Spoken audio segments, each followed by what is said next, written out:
रही है। मतलब गुस्सा बाद में आएगी लेकिन डर जाएगा महाराज, डरने की चीज है। कोप भवन से डरना। बोले आज चारपाई पर सो रही है, उठी नहीं है। बोले क्यों? अक्षमात। तो कोप भवन में सो रही है। दशरथ जी महाराज कांपना शुरू किए। बोले क्यों, क्या हो गया? अब कोप भवन में दशरथ जी महाराज जा रहे हैं, लेकिन मेरे भावी बस प्रतीत और आए, पूछ रानी मन शपथ दिला। दशरथ महाराज ने कहा, देवी तुम क्यों कोप भवन में आई हो? कारण क्या है, मुझे बता दो। बस महाराज झिलमिला करके बोली, कोई कारण नहीं है। कारण पूछना है तो बड़ी महारानी के पास जाओ, हमारे पास में क्या कारण पूछने आए हो? वही तुम्हारी श्रेष्ठ है, वही अच्छी लगती है, जाओ जी वहीं पूछ करके आइए। दशरथ महाराज ने, यहाँ पर बहुत सारी बात लिखी है महाराज। दशरथ जी महाराज की स्थिति यह हो गई कि महाराज मत पूछिए। नहीं बताओगी? बोले बता दूंगी, लेकिन एक बात करो। बोले क्या? बोले आप कहते हो मांगो मांगो मांगो, तो मैंने अभी तक आपसे कुछ मांगा नहीं है। अगर मांगना चाहते देंगे आप मुझे? देंगे? बोले वाह, आप जो मांगे और हम ना दें? बोले हाँ। तो मेरे सज्जनों, जब पत्नी घर में आती है ना विवाह करके, तो लगती है चंद्रमुखी। चंद्रमुखी। पति बड़ा कहता है, रे तुम तो चंदा से भी अच्छी हो, चंद्रमुखी हो। और पत्नी पति को कहती है, वाह तुम तो मेरे प्राणनाथ हो, प्राणों के भी प्राण हो, चंद्रमुखी। और जब महाराज एक दो बाल बच्चे है जाएं और जब फरमाइश शुरू हो जाती है, तो फिर थोड़ा डांटना फटकारना शुरू करती हैं, तो सूर्यमुखी। बोले जब तुम आई थी बड़ी अच्छी प्रेम करती थी, सूर्यमुखी थी, लेकिन दो चार बाल बच्चे है गए, तो अब तो तुम जो है ऐसी लग रही हो जैसे सूरज की तरह। जैसे सूरज गर्म रहे ऐसे हमेशा गर्म रहो। तुम सूरजमुखी जैसी लग रही हो।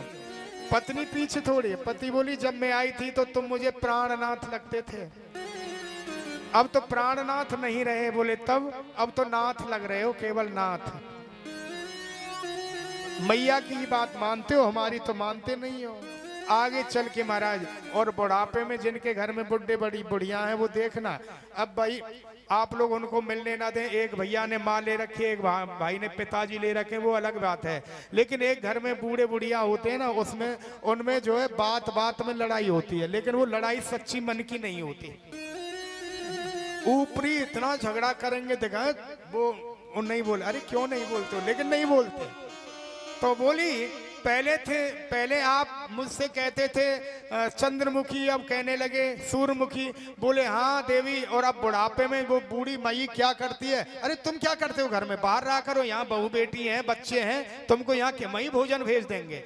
बात बात पर डांटती हैं बुढ़ापे में। महाराज अनुभव कर लो जिनके घर में हो। तो वो कहते हैं, पहले थी तुम चंद्रमुखी, फिर हो गई सूर्यमुखी, और अब जब डांटती हो तो लगती हो ज्वालामुखी। एकदम स्थिति यही है महाराज। और वो कहती थी, पहले तुम थे प्राणनाथ, फिर हो गए नाथ, अब घर को छोड़ करके खेत पर ही झोंपड़ी डाल लो। अब क्या है, अब हो गए अनाथ। तुम्हारा क्या है घर में? सब ये स्थिति है। तो मेरे भाई हाँ, इसलिए थोड़ा बोलना पड़ता है, क्योंकि वनवास का समय बड़ा कठोर। व्यास लोग जो होते हैं ना, कथावाचक, उनका दिल बहुत कठोर करना पड़ता है ठाकुर जी के लिए। आइए चले।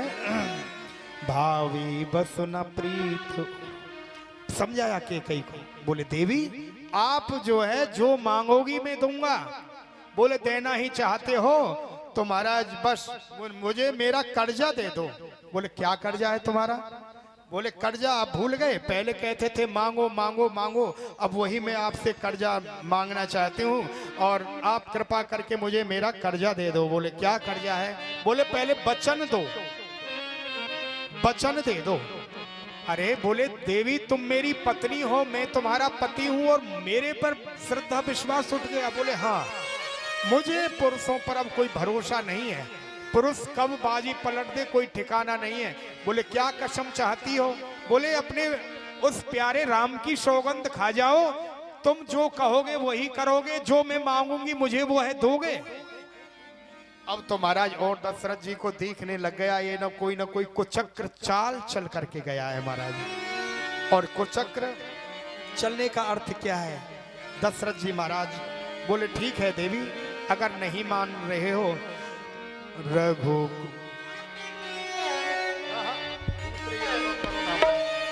रघुकुल रीत सदा चले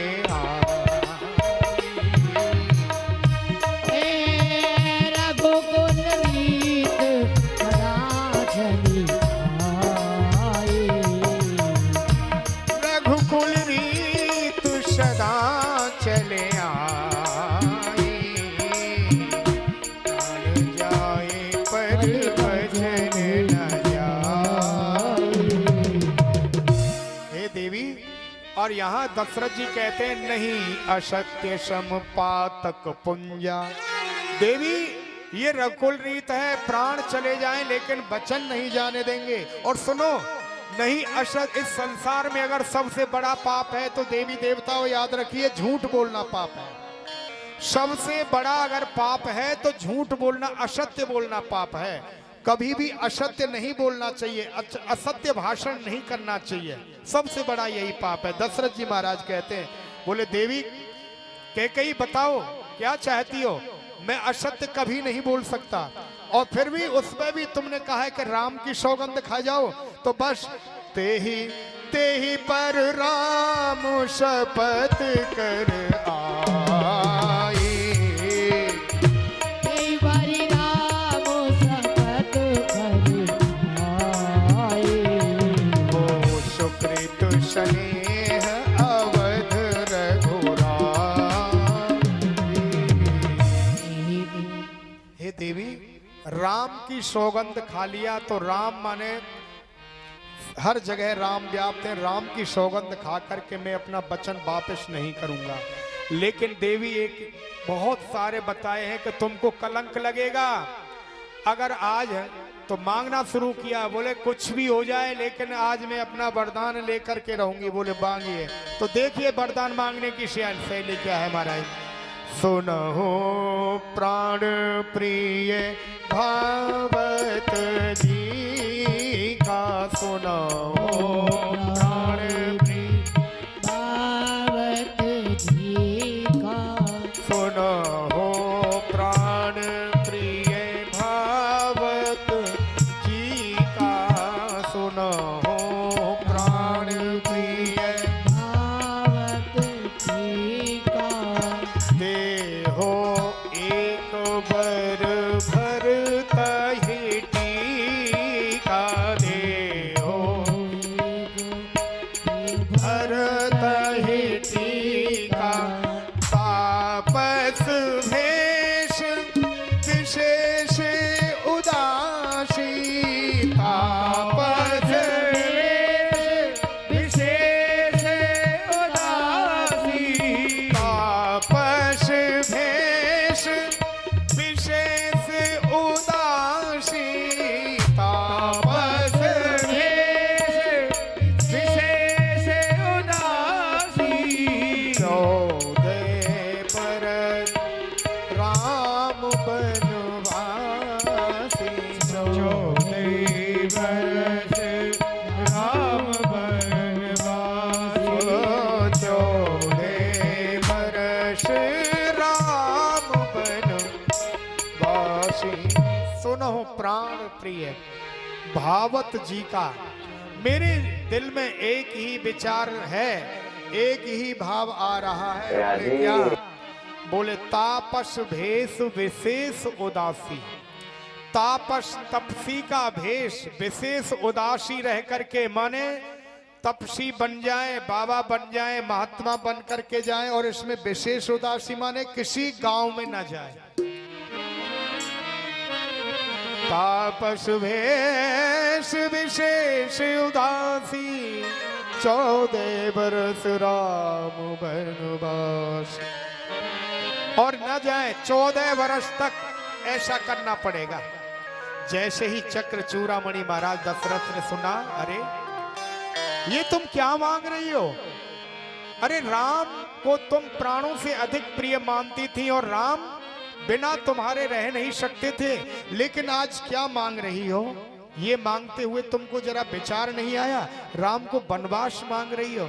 अरे मेरे तो राम है ही, लेकिन तुम तो बिना तुम्हारे राम रह नहीं सकते, और आज तुम राम को वनवास मांग रही हो। बोले महाराज सुन लीजिए।